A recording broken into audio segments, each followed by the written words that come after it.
Good morning, everyone. Good morning. Actually, yes, I think it's afternoon. Well, hello, and welcome back to our amazing webinar series, Navigating the Aged Care System. This is proudly brought to you by OPAN. Also, I'd like to acknowledge the wonderful people at CODA who are doing the Navigators trial, and also funded by the Australian Government. This morning I have next to me the amazing Melissa Chaplin, and she's a solicitor here at Seniors Rights Services, and I thank you very much. She's very, very passionate and very knowledgeable about being prepared legally and financially, and that's what today is about. Just a little bit of housekeeping for you today.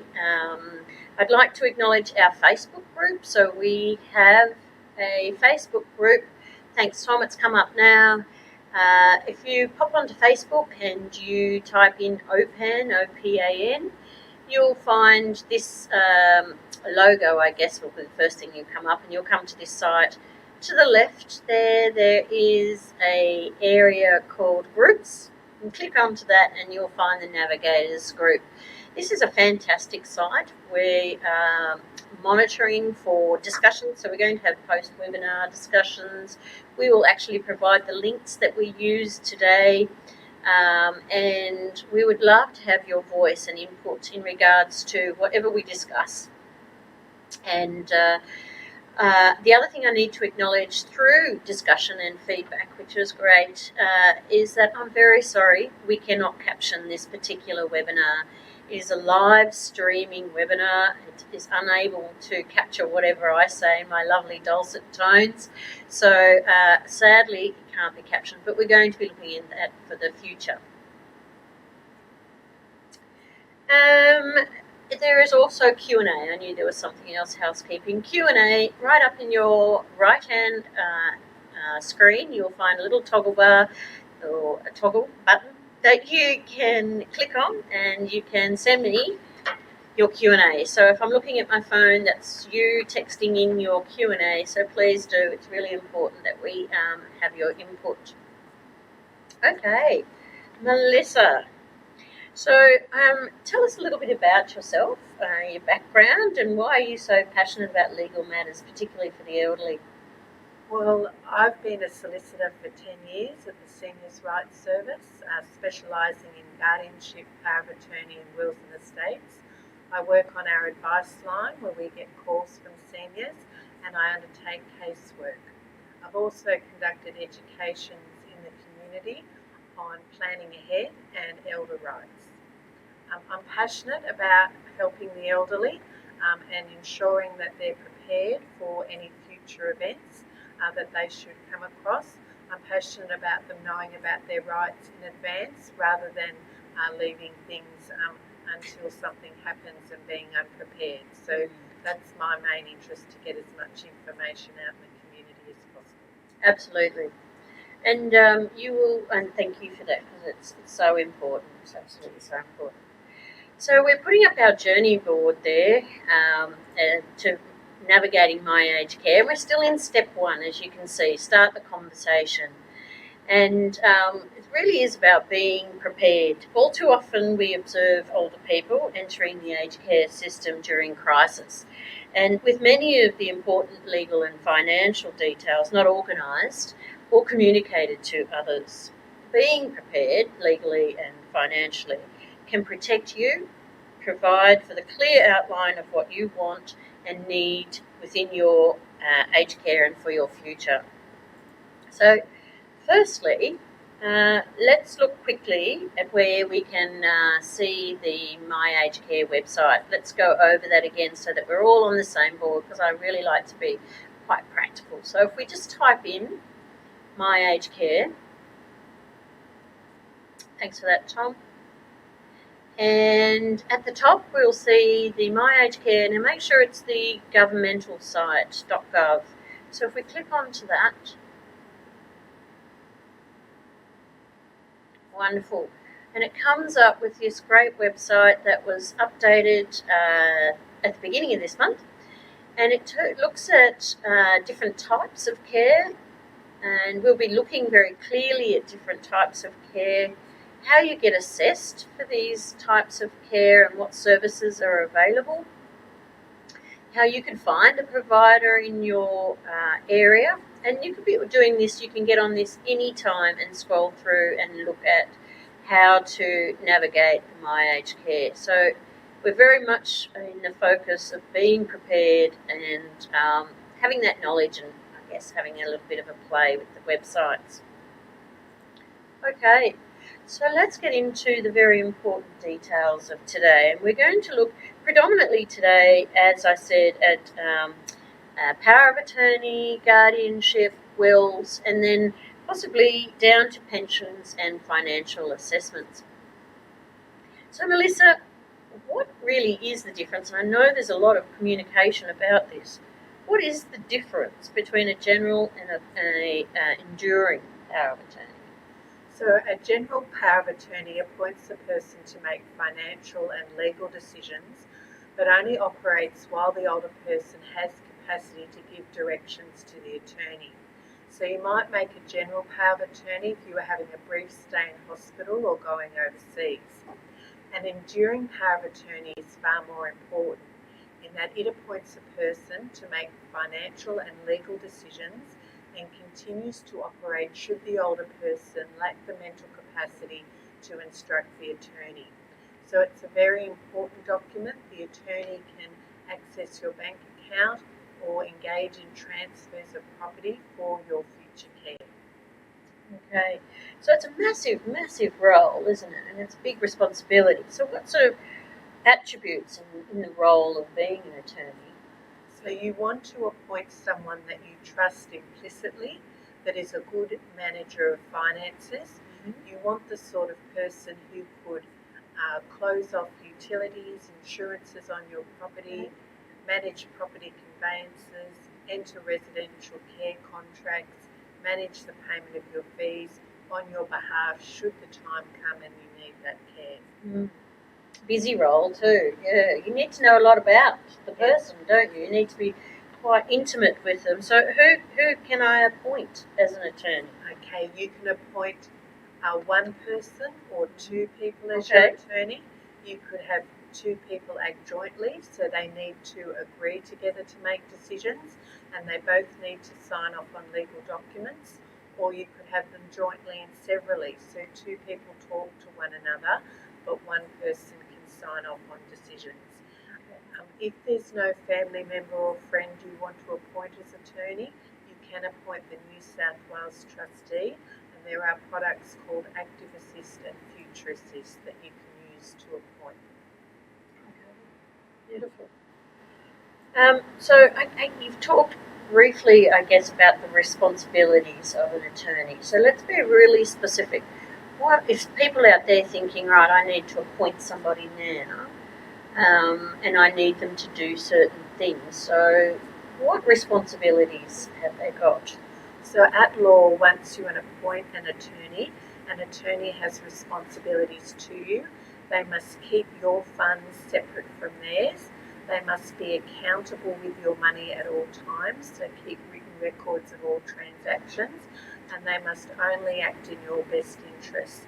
The attorney cannot spend your money on themselves or on a third party unless you've given express authorisation in the power of attorney document. Okay, so it's clearly there very important that we are prepared. Yes.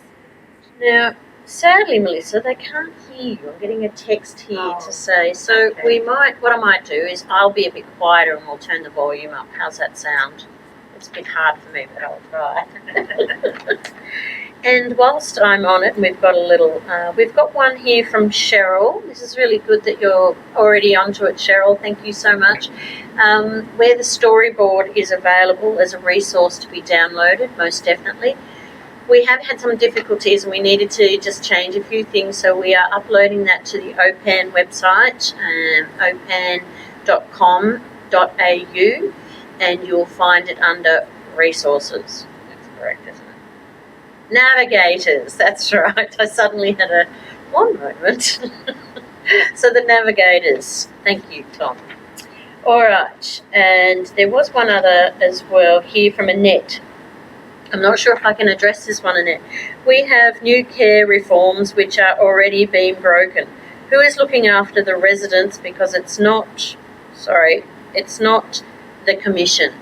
So I'm assuming you're talking about the new Charter of Aged Care Rights and the new Quality Aged Care Standards. And if you feel that they are being breached, by all means, you need to contact an advocacy service, and they can assist. In each state, there are 9 across Australia, and you'll be able to ring them, and they'll come to the facility and assist you in, that breach. Yeah. So that's sad to hear that's happening, but thank you for letting us know, and the more we can communicate, the more we can get on and be prepared and aware, so much better to protect our elderly. All right. So we've talked about the responsibilities and the role and who should appoint, but when does enduring power of attorney commence? Okay, so you can specify when you want it to commence. You can state that it commenced straight away when your attorney signs accepting the appointment, or at a specified date, or you can state that it not commence until you lack the ability to manage your finances as determined by your medical practitioner, and evidence of that would be a medical certificate attached to the back of the power of attorney indicating that that time has come. Okay, so you'll need a medical certificate. Okay, so there's quite a few steps to it, isn't it? Yes. Yeah, it's quite involved. So we thought we'd have a look at where you might find some of the power of attorney information and some forms, I believe. So if we go to the New South Wales Land Registry. Now we do realise that this is national, so there'll be one for each state. I'm not sure, will it be under Land Registry? It should be under your state land registry. Okay, yes. Beautiful. And then we go to forms and fees up the taskbar at the top. And I can't quite see that. There we go. General forms, even with my new goggles. And scrolling down, there they are. So the general power of attorneys. We might click on that one and just have a little look-see. And there's a downloadable form. Okay, right. So it gives you some information about the general power of attorney. And then I'm assuming it would be, you can type into this. Yeah, you can either do an online form or you can download a PDF and you can complete the form. But if you're entering an enduring power of attorney, that will have to be witnessed by a solicitor, barrister, registrar of the local court, or officer of the New South Wales Trustee and Guardian. So witnessed. Yes. Is there a fee usually that comes along with that? Yes, there would be a fee. It will depend on which solicitor. You can get 3 quotes from private lawyers, or you can attend the New South Wales Trustee, and you should consult with them as to the fee that will be charged. I actually have an appointment on the 17th. I'm doing all my things. You've convinced me. Can't believe I didn't have it in a will. All right, lovely. So let's look at guardianship. What's the difference between guardianship and power of attorney? So a guardian is a person appointed to make medical and dental decisions, personal service decisions, and accommodation decisions on behalf of the older person. And it only commences when the older person either lacks the mental capacity to make those sorts of decisions for themselves, or they have more full mental capacity but they are physically frail and unable to cope at home even with services in place. Okay. So when does this commence? Yes, so it would commence in either of those 2 situations. Okay, Yeah. all right, good. So clearly different, isn't it? Different to a power of attorney. Yeah. Okay. Again, so what qualities do you need to be a guardian? So a guardian should have an intimate knowledge of your lifestyle. Okay. They should understand the standard of living you want to continue to have as you age. So understand the clothes you like to wear, who your general practitioner is, who your specialist is, such as your optometrist, and be able to maintain your lifestyle into your old age. And they should know which aged care home you prefer to go to. Right, yeah, so it's really about having that conversation, isn't it? Yes. Yeah, it's so important. Yes. Yeah, so important. So, what happens, sorry, I'm just reading this one out. What happens if I do not have a guardian, and who the person's responsible, and what do they do? Okay, so if you don't have a guardian, the Guardianship Act says there are certain people that can make medical and dental decisions only for a person lacking capacity. And under the Guardianship Act, the hierarchy of persons is your spouse, then unpaid carer, not including carer's pension or allowance, or then close family member or friend who has an ongoing relationship with the older person. But it is better to have a guardianship appointment in place, because if disputes arise amongst the family as to the care that's in the older person's best interest, someone needs to apply for a guardianship order before the guardianship tribunal, and that can be a lengthy process. So it's better that the older person have a guardianship appointment in place. Okay. So when you say lengthy, days, weeks, months? What the Guardianship Tribunal will do is triage the matters. So if it's an urgent matter, it can be heard within a few weeks, or if it's a less urgent matter, within a few months. They have 5 categories of urgency that they look at. Beautiful. Excellent. Right, well, we're getting lots of messages here. So I'm going to start with one here from Maria. Thanks, Maria. Hope you're well. What does Melissa advise if there are breaches within roles of power of attorney? Okay, so if an attorney breaches their role, what you should do is, as soon as possible, lodge an application with the Guardianship Tribunal to review the power of attorney appointment. The tribunal has the ability to review the matter. They talk to all people concerned with the person's care, and they have the power to make an order removing the attorney and either appointing a substitute attorney or making a financial management order. And in some cases, the New South Wales Trustee is appointed if there's an extensive dispute. Good, thank you. Yeah. You're very precise. I love it. It's just, you're so passionate about it, knowledgeable. I'm just amazed. All right. So now, sadly, Annette has written back. Annette asked earlier about breaches in the new Charter of Aged Care Rights, and she feels that she has spoken to advocates in her area. I think, Annette, you should email me at enquiries@opan.com.au, and I think we should follow that one up if we possibly can, because breaches are just not going to happen. All right, one from Kaz. Will the presentation be available to follow after the, will it be up on our website? Yes, it will be. It will be there tomorrow. Thanks, Tom. So you can find that, Kaz, tomorrow. Oh, and again, are there any options for those who are unable to pay the cost of solicitors' fees, etc.? Can legal aid assist without charging? There is a program through Council on the Ageing called Legal Pathways, and if you're on the full age pension, a solicitor can prepare the documents for $50 per document. Some local court registries will witness enduring power of attorney documents. You need to check that though with your local court registry, and the New South Wales Trustee and Guardian will prepare enduring power of attorney documents if you're on the full age pension for no charge, and you can appoint them as the attorney or somebody else. Wow, there's a lot of little nuances, isn't there? Yeah, so being prepared is obviously, the best idea.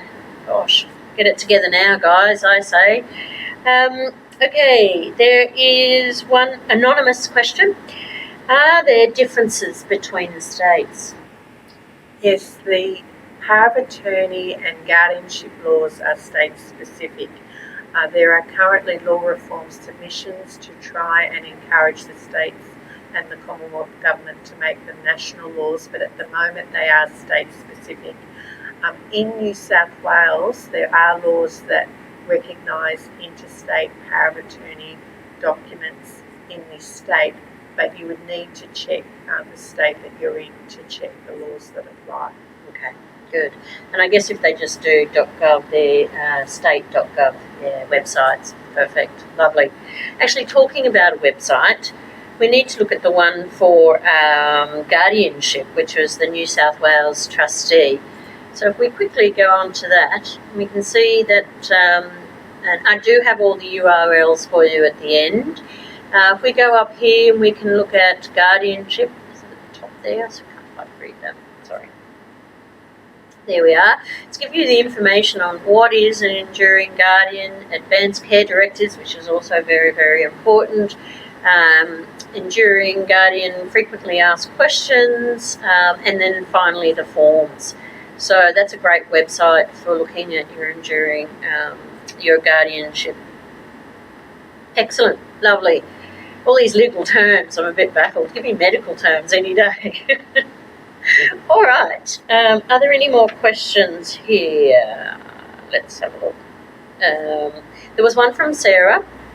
Do resident spouses need to have a power of attorney to manage their financial affairs? Okay, so if you're a spouse, you should have a power of attorney to manage your partner's affairs.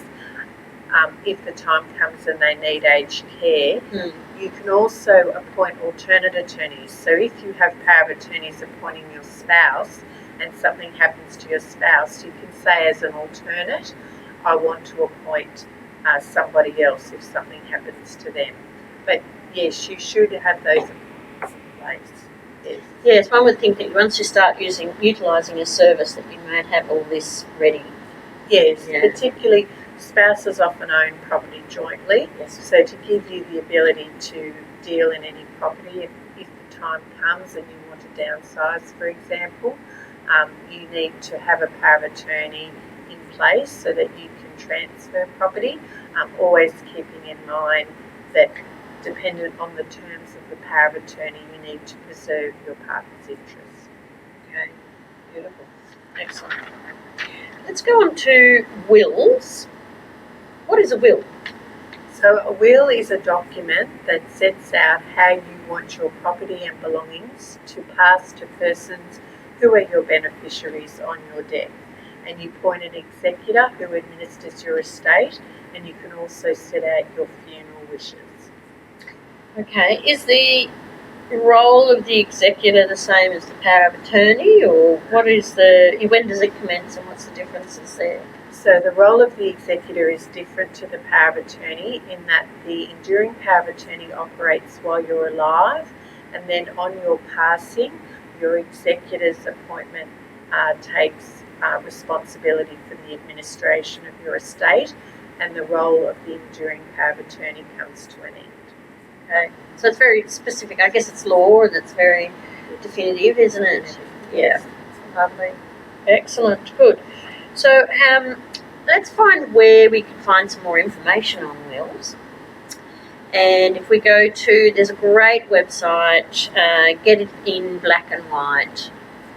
Again, this is a New South Wales state site, but it is very clear. It's got preparing a will, making power of attorney. If we scroll down, there's a lot of information there. It's very easy to navigate, isn't it?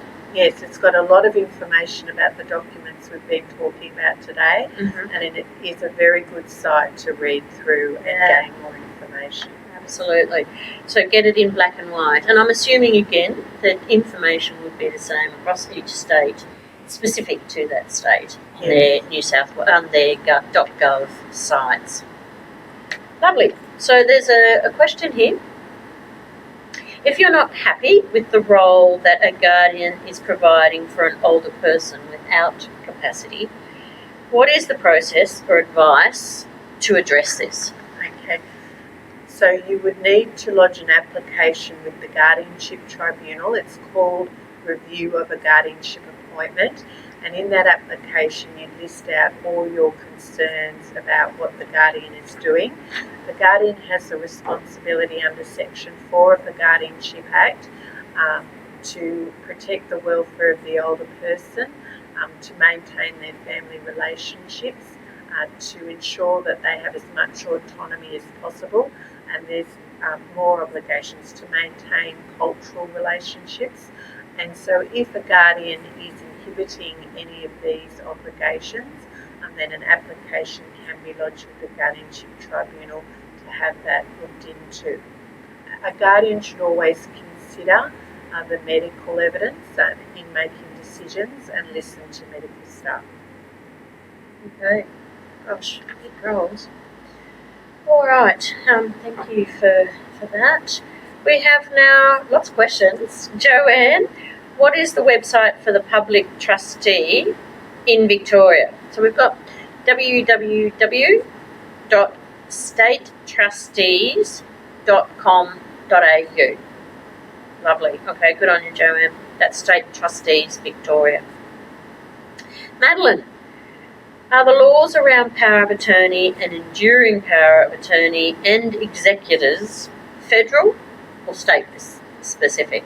They're state specific. So enduring power of attorney and general power of attorney are state specific laws. So you need to, depending where you're resident, it's best to have a power of attorney, a New South Wales power of attorney if you're resident and have assets in New South Wales.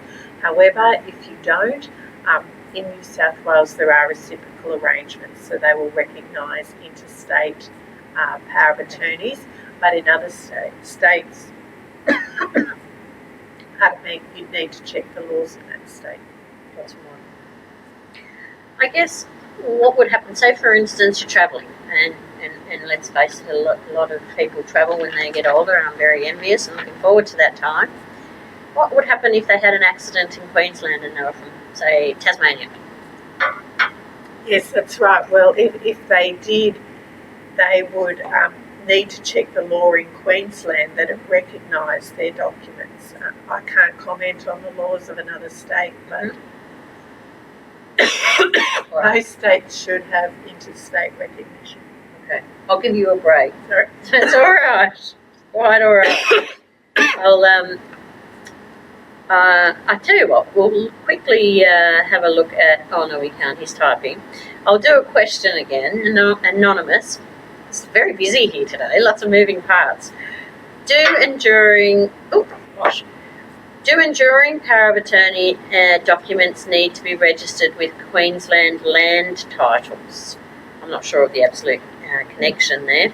Well, in New South Wales, you register an enduring power of attorney appointment with the Lands Registry if you want to deal with land. So you should check in Queensland if the laws are similar in that state. But in New South Wales, definitely, if you are going to deal with real estate, you need to register the enduring power of attorney with the Department of Lands in New South Wales. Okay. Gosh, there's a lot going on. Alrighty, so another one. What would you do if a person had capacity but does not give consent for an application review due to fear? Okay. If a person has capacity, what they can do is they can revoke the power of attorney appointment.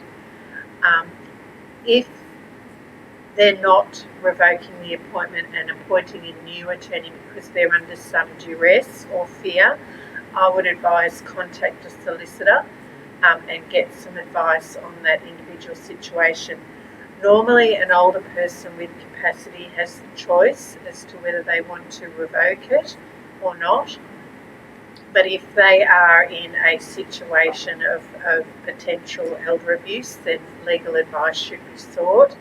There are remedies for duress and undue influence in entering legal documents where they can be undone on the basis that the person will was being overborne or that they had a disability that was taken advantage of by another party. So I would get more advice from a private lawyer. Okay. And I guess also from people like OPAN and Seniors' Rights Services. So OPAN's national number, 1-800-700-600. In New South Wales, that'll get you to Seniors' Rights Services, and they have Melissa here, so she's now going to be inundated by phone calls. And then each of your advocacy services in each state. Beautiful. Okay, so we've got a question from Sarah. Please explain the guardianship expiry date and when it applies.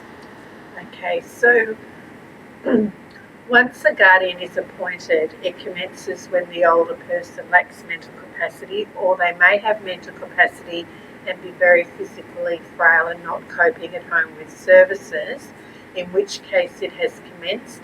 If the older person objects and is of the view it hasn't commenced, you can apply to the Guardianship Tribunal for a declaration that the guardianship appointment has commenced. It comes to an end on the person's passing. Once it's commenced, it comes to an end on their passing, and then the will operates. But while the guardian is in that role, they can make decisions in relation to accommodation, personal services, medical and dental, and care for that person. Okay, very good. Thanks, Melissa. All right, let's quickly look at pension and financial assessment, because we're almost to time, aren't we, Tom? So we've got we might bring that up, Financial Information Service. That was can't remember. Centrelink site? Yeah, thanks. So pensions, I guess, what are the general rules around gifting and loans, and how do they affect your pension and aged care? So if you're considering transferring property to children or loans with children, it's very important to be aware of Centrelink gifting laws. You can only give $10,000 a year or $30,000 over 5 years without the age pension being affected. If you gift assets or funds in excess of that, it's a deemed asset and works to reduce your age pension. It can also impact on your fee assessment for aged care, and it's very important that if you're considering entering into loans or gifts in excess of these amounts, to consult a financial information service officer at Centrelink or speak with My Aged Care about what your plans are and how that will impact. Okay. Great. Well, we've had some amazing information today about getting prepared and being prepared before you even look at aged care services, and it's been fantastic, Melissa. You've just done a wealth of information. Melissa's been unwell as well, so thank you for coming in. We really appreciate it. Just a few little reminders, please. The Facebook page, get on. We will post the links. The URLs are going up at the moment as we speak. There's the Facebook page. Thanks, Tom. Groups on the left. Get into the Navigators the Navigators group, and we can discuss everything that we've looked at today. We may be able to answer further questions, find resources. I will post these links, the URLs, so get it in black and white, which was the New South Wales Government planning, and that was looking at wills and information. Department of Lands Registry, which is looking at power of attorney, and also there were the forms actually were under the New South Wales Trustees and Guardian. And there's also a revoke one there as well. I did see that when I scrolled down. So they will all be available for you. Again, if you or anyone that you know who is elderly and requires assistance or advice, 1-800-700-600, an advocacy service in your state. And I think that's all I need to say today. Yes, indeedy. Any questions as well? If you don't want to go through the Facebook site, inquiries@opan.com.au. And a big, big thank you to Melissa, and you were just fantastic. Thank you so much. Thank you. See you guys. See you in the next one.